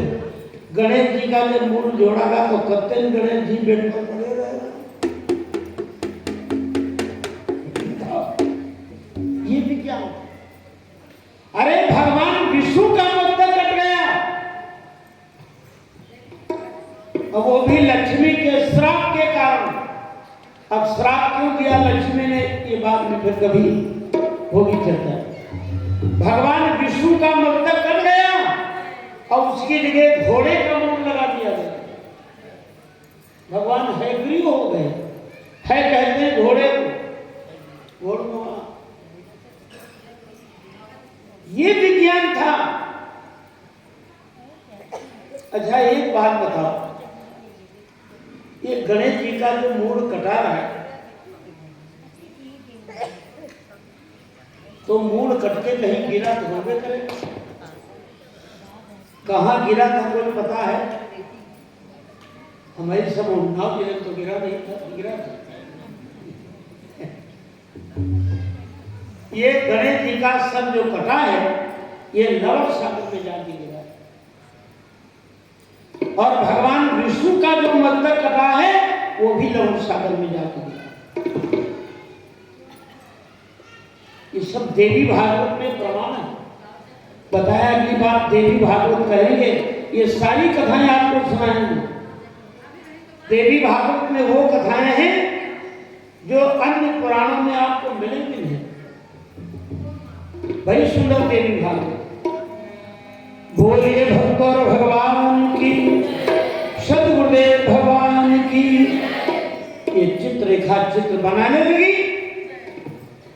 उषा कहती जा रही नहीं वासो, नहीं वासो, नहीं वासो, नहीं नहीं। भगवान कृष्ण का चित्र आया, प्रद्युम्न देख से लज्जित था। प्रद्युम्न को देखकर लज्जित हुई। अनिरुद्ध का चित्र आया, वो यही तो है, ये द्वारका में रहता कृष्ण का पौत्र है, लाओ इसको। ये चिड़िया का रूप बना करके वहां जाती है। अनिरुद्ध जी सो रहे, मैं पलट के उठा लिया, उषा के महल में उपस्थित कर दिया। जब बाणासुर को पता चला सजा छूट गई है, समझ गया नहीं तो चला गया। जाके देखता है बेटी के पास से एक नवयुवक बातें कर रहा है, ललकार दिया। अनिरुद्ध का बाणासुर का युद्ध हुआ। बीच में आवाज न करो। अनिरुद्ध का बाणासुर का युद्ध हुआ। अनिरुद्ध जी ने बाणासुर को मूर्छित कर दिया। बड़ा लज्जित हुआ। तम ना कपाशै बलिनंदनो बलि घंटम सुसैन्यम कुपितो भवंद। अनिरुद्ध को नाग पाश के द्वारा बांध करके डाल दिया। उषा विलाप करती है। नारद जी द्वारिका में आते हैं, भगवान को बताया। यादवी सेना युद्ध करने गई। भगवान शिव अपने चेला की रक्षा के लिए गए, युद्ध हुआ। भगवान शिव का और कृष्ण का युद्ध हुआ। भगवान शिव ने शीतल जल, जिसको मलेरिया कहते हैं, उसको उत्पन्न कर दिया। अब वो यदुवंशी सब कांपने लगे। भगवान समझ गए इन्होंने विस्मत जल छोड़ दिया। आदमियों की लड़ाई छोड़ो, बुखार बुखार में लड़ाई शुरू। ये माहेश्वर जल परिणत हुआ शरणार्थी ऋषि के तुम और दुष्टाओ प्रेतांजलि भगवान की शरण में आया। भगवान ने कहा योनो स्मृत संवादास्तु भवेत् भयम्। जिसने इस कथा को मन लगा के सुना हो, 1 साल तक उसके पास मत जाना। सम्मोहन बाण करा के भगवान शिव को मोहित कर। बाणासुर की माई तन्माता कोटरा नामो नग्ना मित्र शिरोमणि। ये माताओं के लिए बहुत अच्छी बात है। ये नग्न सिर हो गया। नारी को कभी भी नग्न सिर नहीं रहना चाहिए। बताया समय का अभाव है, बताएंगे। गंगा जी को शांतनु की पत्नी क्यों बनना पड़ा? केवल इसी दोष के कारण। उस सभा लगी थी, राजा महावीर बैठे थे और गंगा जी आती, हवा का झोंका आया, गंगा जी के सर से साड़ी हट गई, महावीर सिंह को देख लिया। गंगा जी महावीर, ब्रह्मा जी ने शाप दे दिया, मृत्यु लोक में दोनों एक दूसरे के पति में। नारी को नग्न सिर कभी नहीं रहना चाहिए। ये वस्त्र से हमेशा ढका रहना चाहिए। आप पंजाबियों के यहाँ देखो, कपड़े चाहे जैसे पहने, लेकिन दुपट्टा सर पे पड़ा हुआ।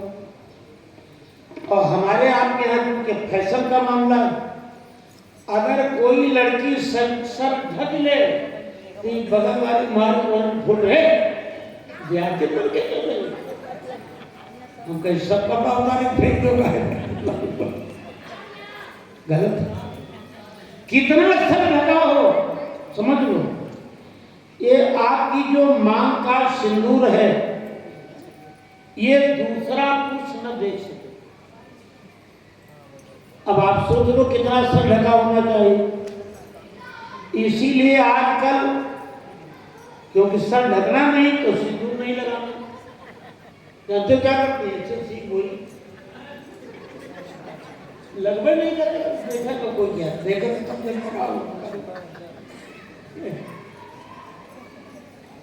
कभी नग्न सिर मत लो। खास करके उसका पति कहीं जा रहा है और नग्न सिर अगर अपनी पत्नी को देख लेता है, उसके लिए बहुत बड़ा अपशकुन माना गया है। लेकिन आजकल नग्न सिर रहना एक फैशन बन गया है। उस साथे में मोटरसाइकिल बैठ के जाते तो ऐसे लगता है। शहरों में तो चलो कोई बात नहीं, शहरों की स्थिति बड़ी खराब है। यही आपके कानपुर में वो क्या उसको बोलते हैं, अरे बड़ा अच्छा वहां मेरी कथा हुई थी, बर्रा। तो वहां क्या कहें आपसे, जिनके यहाँ कथा हो रही थी तो उनकी बेटी बहुरिया सब नाते रिश्तेदार आए थे। तो उनकी बेटी जो थी वो सर ढके थे और बहुरिया खुले बाल, दुपट्टा कंधे पड़ा। और हम जानते थे, तो हम लोग जब जलपान करने बैठे तो वो भी साथ में। तो हमने उससे पूछा, हमने कहा भैया ये क्या तुम्हारी छोटी वाली बिटिया है? बोले बिटिया नहीं, हमारी बहू। हम कहा ये वाली? बोले ये हमारी बड़ी बिटिया है। तब कहा बहुरिया से बिटिया जी कम से कम जान के तो है।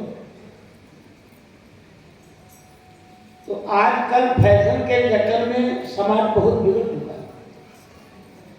क्या समय था और क्या समय आ गया, और हम लोग समझ रहे हैं बड़ी उन्नत कर रहे। कहने का तात्पर्य यह है, नग्न सिर होके आ गई, भगवान ने तुरंत सब झुका दिया। नारी को नग्न सिर देखना दोष है, उनको नग्न सिर रहना उनके लिए दोष है, और हमारे आपके लिए नग्न सिर देखना दोष है। तो अगर नग्न सिर नारी है तो अपना मुंह दे। ये शास्त्र की बात बता रहे हैं। क्या हुआ? ये अपने पुत्र को लेकर चली गई, भगवान शिव को होश आया। बाद में उषा का विवाह उनसे किया गया। इस प्रकार से उषा का वर्णन किया गया। एक और कथा छोटी सी है। एक राजा नृग था, ये गिरगिट हो गया। काहे के लिए हो गया तो पता है? अब यहां हम लाए नहीं है तो हम दिखाते हैं। 4-5 नोट हमारे पास ऐसे हैं आपके यहाँ पे चढ़े हुए, जो किसी दुकानदार के पास ले जाओ वो नहीं ले जाओ। आधे आधे टुकड़ा क्या धिया कोई देख तो रहा है,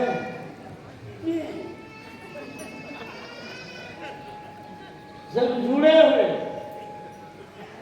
कोई जरूरी है रुपया चढ़ा कभी कदा तो खत्म नहीं, लेकिन लोग सोचते हैं ये कहीं नहीं चल रहा है, कथन धरते सालक चलती है। हंसने की बात नहीं, हम बता दें आपको, हम लोग रोज ढूंढते सालक चलती भैया। कहीं मुंडन में गए, तिलक में गए, और जहां जाओ वहां लड्डू मिलते। और आजकल लड्डू किसी को अच्छे नहीं लगते, वो इकट्ठा करते थे, तले कहूँ मोहल्लम कथा होगा, अरे काला जोर बन जाओ, और जब हम भर के सब फफूंदी लगे हुए।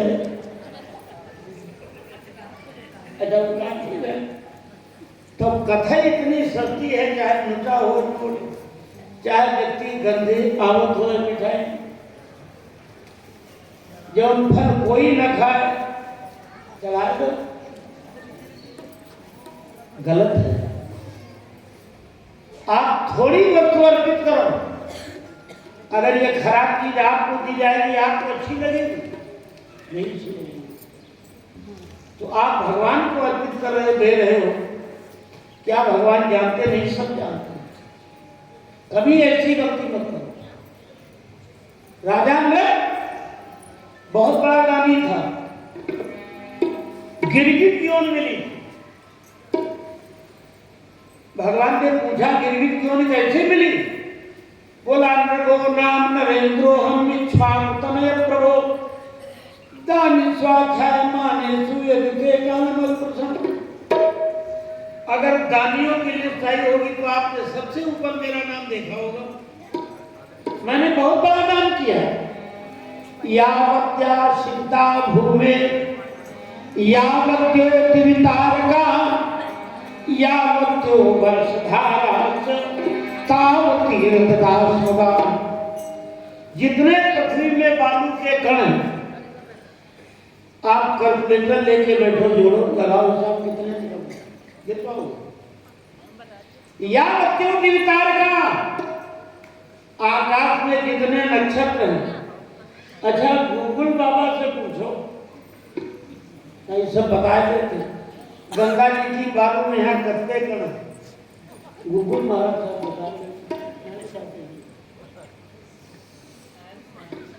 यावत्यो दिवितारका, जितने आकाश में तारे हैं, यावत्यो वर्षधारा, वर्षा होती कितनी जल की धाराएं गिर रही, कोई गिर सकता है?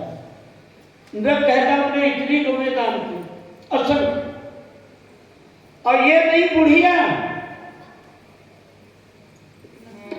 पयसुनी तरुणी शील रूप गुणो पन्ना कपिला है न्याय पिता रूप खुरा सबसा दुगोल माला भरणा दावा।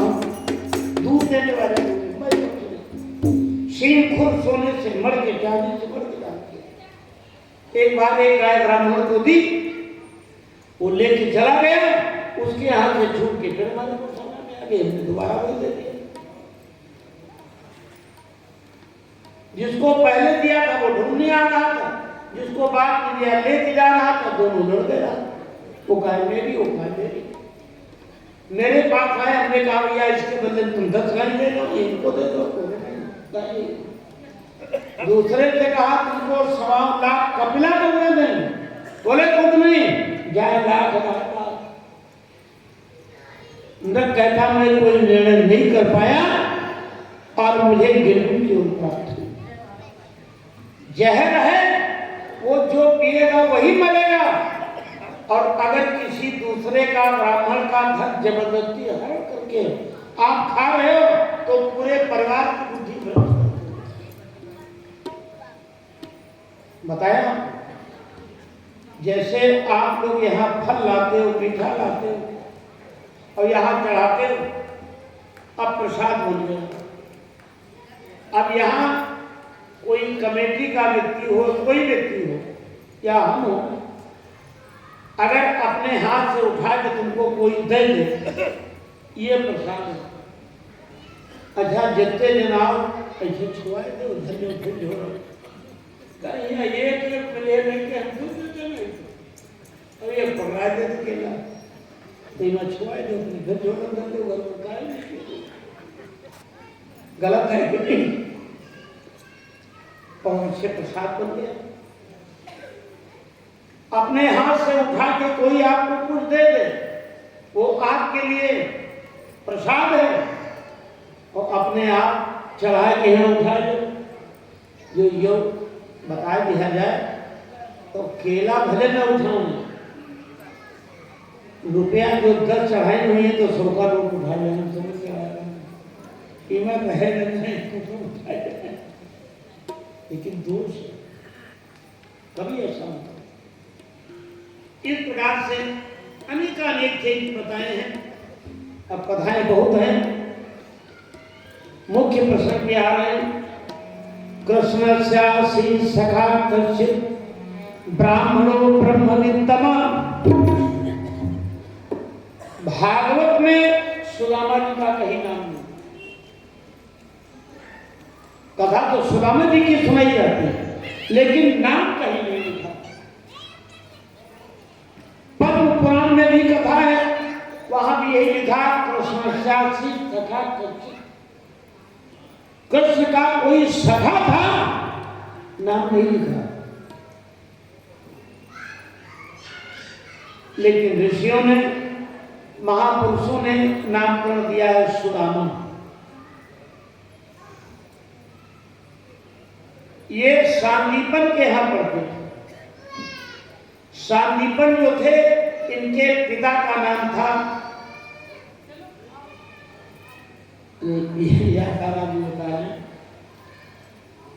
इनकी मां का नाम था कला, और इनके पिता का नाम याद आएगा तो बताएंगे, भास्कर। ये बड़े धनवान थे, संतान कोई नहीं थी। शंकर जी की उपासना की। शंकर जी ने कहा, एक चीज मेरे लिए धन ले लो या पुत्र। बोले पुत्र चाहिए।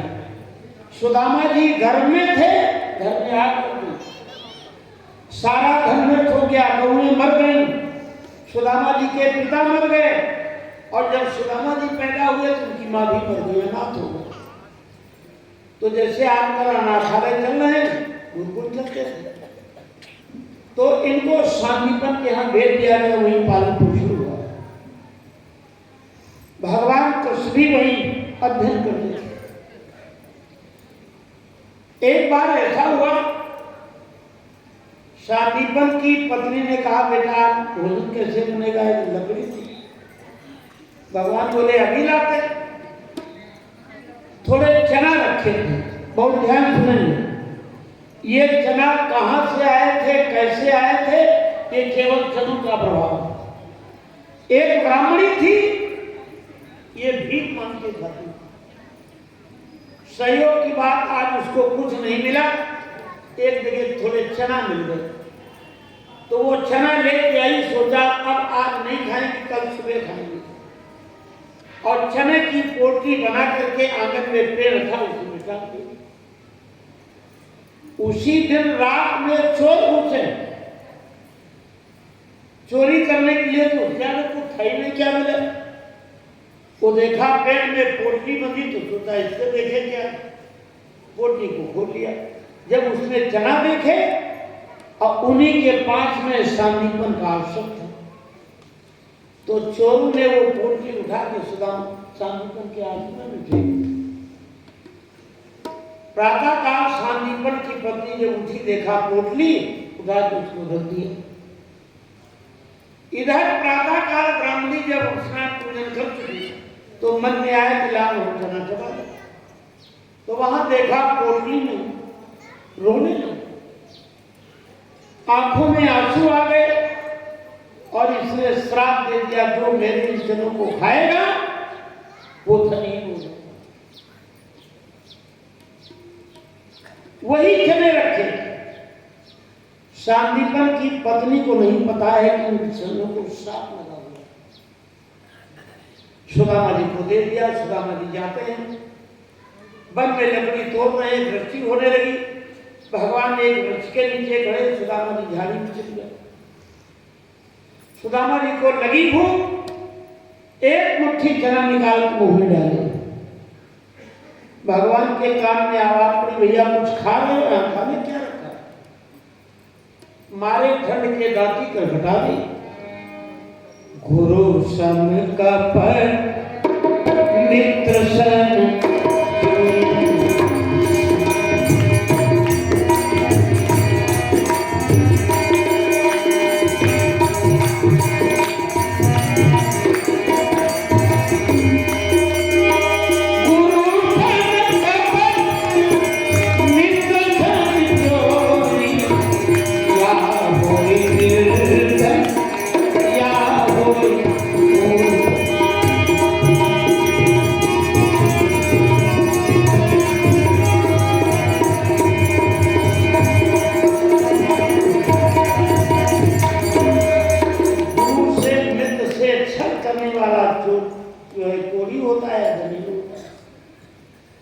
भगवान कृष्ण ने कुछ नहीं कहा, लेकिन जब हम कोई गलती करेंगे आत्मबल हमारा गिर जाएगा।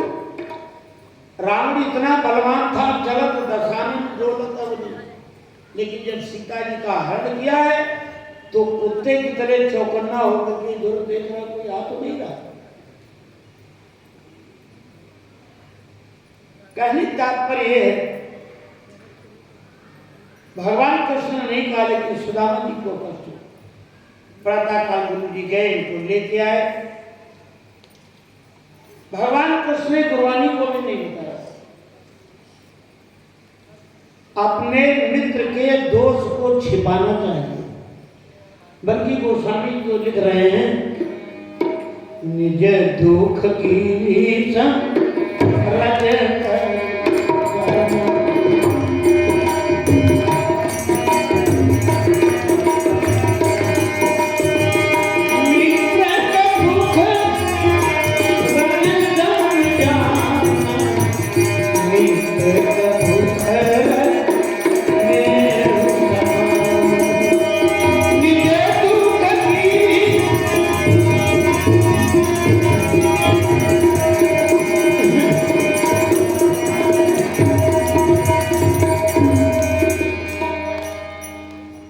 विपत्ति है बहुत सावधान। और अगर आपके मित्र के ऊपर मुसीबत आ गई तो समझ लो अपने ऊपर पहाड़ टूट पड़ा। भगवान कृष्ण ने कुछ नहीं कहा। अध्ययन समाप्त हुआ, अपने अपने घर चले आए, लेकिन मित्र से छल किया था निर्धन। कुछ लोग कहते हैं सुदामा जी दरिद्री थे। नहीं, भगवान का भक्त कभी दरिद्री हो ही नहीं सकता। सुदामा जी इतने स्वाभिमानी थे कि जिनका पुण्य जैसा मित्र हो और बच्चे भूखे पड़े हों, लेकिन सुदामा जी ने हाथ नहीं फैलाया। धन ही जरूर थे, लेकिन स्वाभिमानी थे। एक दिन सुशीला ने आग्रह किया, आप कहते हो हमारे मित्र हैं, आप चले जाओ। दास्यति द्रवणम भूरि सीधते ते कुटुंबिने, आपको बहुत सा धन नहीं, आपके परिवार का भरण पोषण होगा। सुदामा जी ने कहा नहीं। आप लोग भी बोलना, सुदामा कहे सुनो नारी कृष्ण मत फेरो।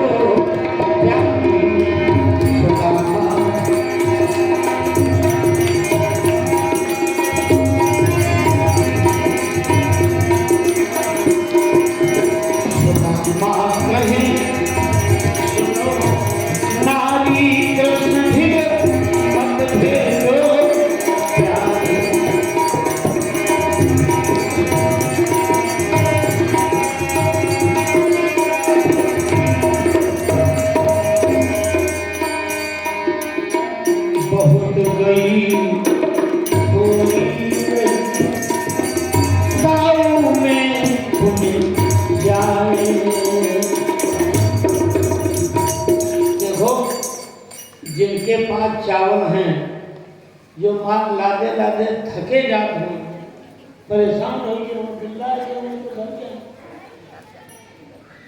और नहीं तो अपने पास रखो, जब हम बताएंगे तब चढ़ाना। करके खाली कर दो। हाँ मान लो भात ज्यादा है, न सामान खा रहे हो, बोलिए भगवान, ये देख लो, चिल्लाए चिल्लाए हम मर रहे हैं, तो कहाँ पर टोने लिए जा रहे हैं? क्यों काम आ रहे हैं? चिल्लाए हम रहे सभी तुम रहे हो। बोलिए भगवान की। क्या हुआ? सुदामा जी कहते हैं, सुदामा कहे सुनो नारी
Thank you.